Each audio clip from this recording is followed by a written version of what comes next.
क्या सच में ब्रजभूषण शरण सिंह ने चंद्रशेखर आजाद पर हमला करवाया था? क्या ये मान लिया जाए कि ब्रजभूषण शरण सिंह चंद्रशेखर आजाद की राजनीति पसंद नहीं कर रहे हैं?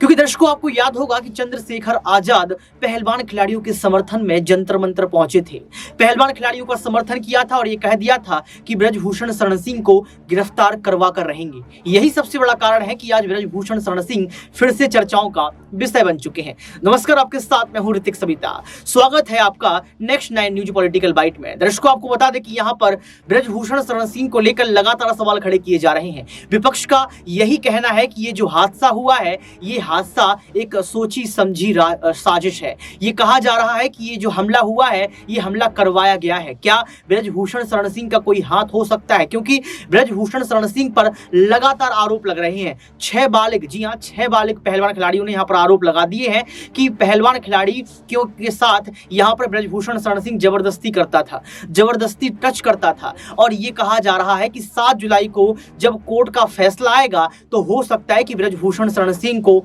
जेल भी जाना पड़े। लेकिन दर्शकों, सवाल यहाँ पर यही खड़ा हो रहा है कि चंद्रशेखर आजाद के पीछे हाथ किसका है? चंद्रशेखर आजाद ने जब बयान दिया तो उन्होंने यही कहा कि ये सोची समझी साजिश है, बिना सत्तारूढ़ पार्टी के बिना ये संभव नहीं है। दर्शकों, अब देखना ये पड़ेगा कि ब्रजभूषण शरण सिंह को लेकर बीजेपी सरकार क्या चुप्पी तोड़ेगी, और अगर बीजेपी सरकार चुप्पी तोड़ देती है तो क्या ये मान लिया जाए कि यहाँ पर चंद्रशेखर आजाद का जो बयान था वो सही बयान है? आखिर क्या कुछ कहते हैं चंद्रशेखर आजाद, आप खुद ही सुनिए। लेकिन जैसे ही मनीष ने गाड़ी को मेरे कहे से यू टर्न लिया, उनको समझ आया कि ये जिंदा है, तब वो वहाँ से भागे। हमने पुलिस को बताया कि ये गाड़ी का नंबर है, फिर उन्होंने उसको इंक्वायरी किया। पुलिस के अच्छे अधिकारी यहाँ हैं, उम्मीद है वो अच्छा काम भी करेंगे। लेकिन ये स्पष्ट हुआ कि अपराधियों में कोई डर भय नहीं है। कितने लोग थे? 3 लोग थे।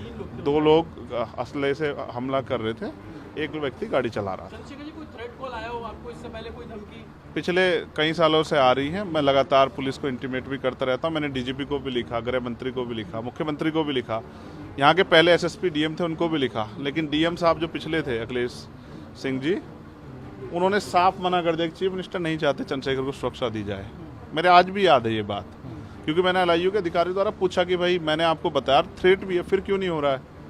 तो उन्होंने कहा भाई ये सरकार का मामला, सरकार चाहे तो दे सकती। तो मैं चाहता हूँ मुख्यमंत्री इंतजार कर रहे हैं कब चंद्रशेखर मरे, उनका काम आसान हो। लेकिन उनको ये नहीं पता कि गरीबों की, कमजोरों की, शोषितों की बात करने वाला चंद्रशेखर इतनी आसानी से उनकी राह के रास्ते में से नहीं हटेगा। अतीक अशरफ के साथ जैसा हुआ वैसा ही कुछ होने वाला था, ऐसा आपको लगता है? अब आप इसका आकलन खुद करें कि क्या हुआ और क्या हो सकता था। आपके पास एक और बात, मुझे ऐसा लगता है कल की घटना के बाद, इतने बड़े उसके बाद भी अगर मैं सुरक्षित हूँ तो हमारे संतों, गुरुओं, महापुरुषों का आशीर्वाद, हमारी करोड़ों बहनों माताओं का आशीर्वाद, बुजुर्गों का मेरे पास है। और मैं जो जिम्मेदारी मैं लेके मैदान में आया हूँ, बाबा साहब अम्बेडकर, माननीय काशीराम साहब, सदगुरु रविदास जी का जो बेगमपुरा राज का सपना है, मानवता के राज का सपना है, संविधान को लागू कराने का है, इन वर्गों को अधिकार देने का है, जब तक वो पूरा नहीं होगा मैं कहीं जाने वाला भी नहीं। गाड़ी को मीरपुर में छोड़कर अपराधी भाग जाते हैं, तो उसको कुछ और बता रहे, कुछ तो कहानी कुछ और नया मोड़ देने की कोशिश हो सकता है वो चाहते थे जो गुजरों और दलित समाज में एकता बनी है वो एकता टूट जाए। ये होगा ही नहीं कभी, ठीक है, ये नहीं हो सकता है। पंचायत आप लोग कर रहे हैं अपनी मांगों को लेकर? हमारी लीडरशिप ने ये निर्णय लिया है कि जब 24 घंटे में गिरफ्तारी नहीं हुई तो हमें अपने लोगों को भी जवाब देना है। तो इसलिए शायद उन्होंने 3 तारीख का समय रखा है, मैं उसका हिस्सा बनूंगा। अमेठी के अंदर एक फेसबुक वायरल हुई है पोस्ट, जिसमें आपको मारने की वो की गई है, क्षेत्रीय सही है? उसके अलावा ठीक है, देखिए लोकतंत्र है, उनके अधिकार है, मारे या छोड़े। मैंने कहा ना, मैं पहला थोड़ा ही हूँ जो मारा जा रहा हूँ या जिसको मारने का प्रयास किया। मुझसे पहले बहुत मरे हैं, लेकिन उनको कोई जान नहीं रहा था।